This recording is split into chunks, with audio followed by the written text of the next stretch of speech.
Hi, it's Krazz back at Fusion 3.5 from Progzilla Radio. Listen to me at midnight live Sunday if you're still awake in the UK. If not, following Saturday at 8 p.m. And I'm with one of our other presenters, Mike Whitfield. Hello everyone. Yes, I'm here looking after Alan's interests. You carer. You may think that I can't possibly comment. Don't you do a show? When's it on? Well, I do a show every alternate Wednesday, The Beginner's Guide to Prog. Ah, good place to start. And speaking of Prague, we got Rick and Chrissy. Yeah. Hey! Also known as the Blackheart Orchestra. Now, both Mike and I had the pleasure of seeing them at Summer's End this past October. Yeah. And here I am coming over to England from California, and here you are again. So great to have you here. Steve's happy that you're here. With all the cancellations and stuff, things may be getting back to normal. Blackheart Orchestra, where did it start? Quite a long time ago, wasn't it? Well, the Blackheart Orchestra started in 2016, but before then we were playing together under the name just as Blackheart. We were more of an acoustic duo, so believe it or not, when we started off we would tour with one guitar and just two voices. That was it. Okay, that's it. It was very, very simple. I'd say you progressed a little bit since then. Yeah, I got like an eBay addiction for second-hand instruments, and this is what happens, isn't it? You know? Yeah, and Mike and I were talking about all the different instruments you play. Yeah, well, I saw a review that said you are the smallest orchestra with the biggest number of instruments. Two members of the orchestra who can play 13 instruments. Or has that been increased since? I've not done a count up for a long time. No, I've not done a cut. Sounds about right-ish. I do have more instruments at home that I want to bring along, but haven't quite incorporated into the set yet. I mean, we have to kind of limit things sometimes because soundcheck wise and things like that, it's like there's just the two of us sound checking them all, so it can run And into carrying them all the as next well, day. What are some of the most unique of the instruments that you play or that you wish you could bring along but you don't? Probably my most unique instrument is the omnichord, which is like an auto harp synthesizer from the early 80s. And I love auto harp from the 60s, so I know well, mine's electronic. So. Yeah, right. I'm an analog guy. I do a vinyl radio show, and because of that, So that's a 14th instrument, Rick? Is it? Mandola. I've played that for a while actually. That used to be in this show all the time. Mandola's lovely. It's a variation of a mandolin. Like a medieval kind of instrument. I think I'm not right. It's like a tenor mandolin. Yeah, I think it's something like that. Yeah. We might be right. So it's 4 strings, but 4 courses of 2 strings each. You know. Is that like the hurdy-gurdy? No idea. Oh, hurdy-gurdy. Yeah, I saw that when I was have seen a visiting hurdy-gurdy. Edinburgh at the castle. Right. I did the tour, and I learned about the hurdy-gurdy man. I thought it was only from Donovan. Yeah. No, the medieval musical instrument, yeah, absolutely. I don't think I want a hurdy-gurdy. So, what are your core instruments?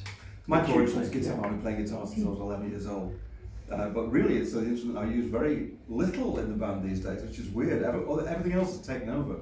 When we met, everything kind of changed, because before we met, I was playing in a rock band, pretty conventional rock band, playing Led Zeppelin type music and heavy, loud, raunchy music, Black Les Paul and Marshall Stack. A little less touch and more loud. Very loud. And we met, and everything really changed from that moment. I ruined everything. Women do that to us guys, I gotta tell you. No, it's not me. You were my Yoko Ono, were you? The old band was, unfortunately, I've been playing with them 31 years, so it's a bit of a long relationship. I'm still great friends of mine now, but that finished and we started. We started, like you say, as just your voice and my guitar. Very pure, very stripped back. Yeah, I mean, I'd never written a song in my life. And you didn't sing? I sang a little bit. Did you? I was a kind of backing vocalist Okay. in the other band. But I never imagined I could write a song. I never even thought about writing songs. That was for other people, you know. That's after famous you met people her. No, before I met her. Okay. I never thought I was qualified to write a song. And you know, you kind of introduced us both to writing. Well, you've been writing songs for a while, but it was a new thing for me. She was the Writing a inspiration. song. That's how it works. I mean, it's very ethereal. Excuse me. So, what are the influences? How have you incorporated them into the overall sound? You know, I don't know, because our influences are so different and so wide apart. I don't know what influences us really. I think everything, and I don't even think it's just sound. It's where you visit, it's the people you meet, it's the people you lose, the people you love. It's in the moment. It is. Right, writing is in the moment. What's happening now inspires you to write. Yeah, and I always find that songs, when they come out, they teach me something about myself. So I never sit down and with this clear vision in mind. It's usually my unconscious telling me something, and it's usually afterwards. It's like, oh right, okay, that's what that is. Yeah. So it's almost like free association, isn't it? When we So I write, think influences are very dangerous things. Because if you're influenced by something, you're almost trying changes to you. copy that thing. You want to be like that thing. You want to play like that or write like that. You know, if I was influenced by, I don't know, Genesis or something, and a lot of prog bands are clearly influenced by bands of the past. You know, Right. they want to go back to that place. They want to recreate that glorious time in And that- 1971. You know, when And that's where my radio show comes from on Sunday nights in the 70s. So But we you know had what it this is? plan, didn't we? I think it's the memories of the 70s that inspires that. It is. I mean, the 70s was a great decade in every kind of way, well, in most kind of ways. I know we had a few bad parts of the 70s, you know, 3 days a week. Except the Lots 2 of nights strikes in and- jail. I survived it. 2 nights in jail. Yeah. Tell us about it later. We've had the conversations about the two types of progressive rock fan. Those who are truly progressive, wanting something new, experimental, something they haven't heard before, or those that, without being derogatory, are retrogressive. Yes. Because they want a new band to sound like Genesis in 1978. And Yeah, 2 camps. bringing the album out that they wish that Genesis brought out instead of, and then there were 3. Yeah. So every new band comes out and they go, it's good, but it's not Genesis. Of course. And that's a shame, isn't it? Because Yeah, it I is. mean, both camps are valid, aren't they? You know, if you like Absolutely. 70s rock, fantastic, and there's lots of people still doing that, isn't there? I think for me personally, I listen to a lot of classical instrumental music rather than lots of vocalists. So, and I listen to quite a lot of Icelandic stuff, and so for me, I think that it's sort of like a real melting pot of things, isn't it?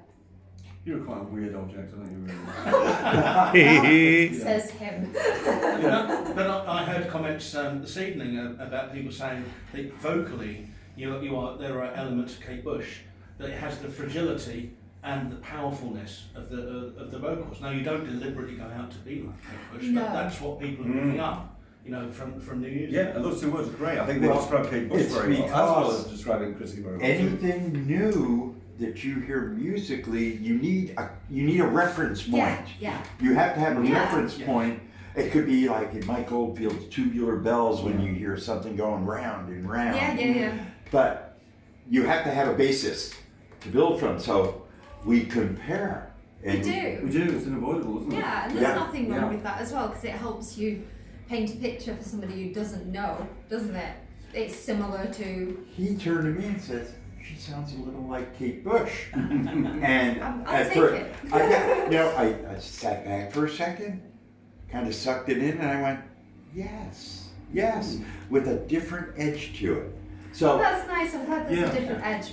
Kate Bush is fantastic and wonderful, of course, and I take that as a huge compliment. But she exists already, doesn't she? So, right, Yeah. but once again, that's that starting point where you have to Yeah. form your opinion from what you know. Yeah. So you could be the next, not Kate Bush. I will. There's good marketing there as a kind of tribute band, isn't it? not yeah. Kate Bush. Yeah. No. So talking about the instruments, Yeah. because you played so many, I'm watching you play your bass with your left hand. Yeah.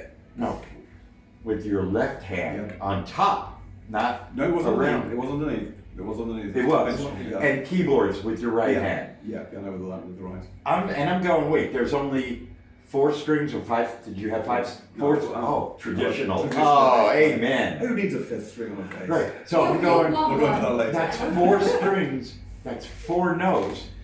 If he's Yeah. hitting the string, he's only got 4 notes to work with. But no, you're using your thumb as to No, it's not. mark the fret. How did you do that? It's nowhere near as complicated or clever as you're making it now. You're Sorry about that.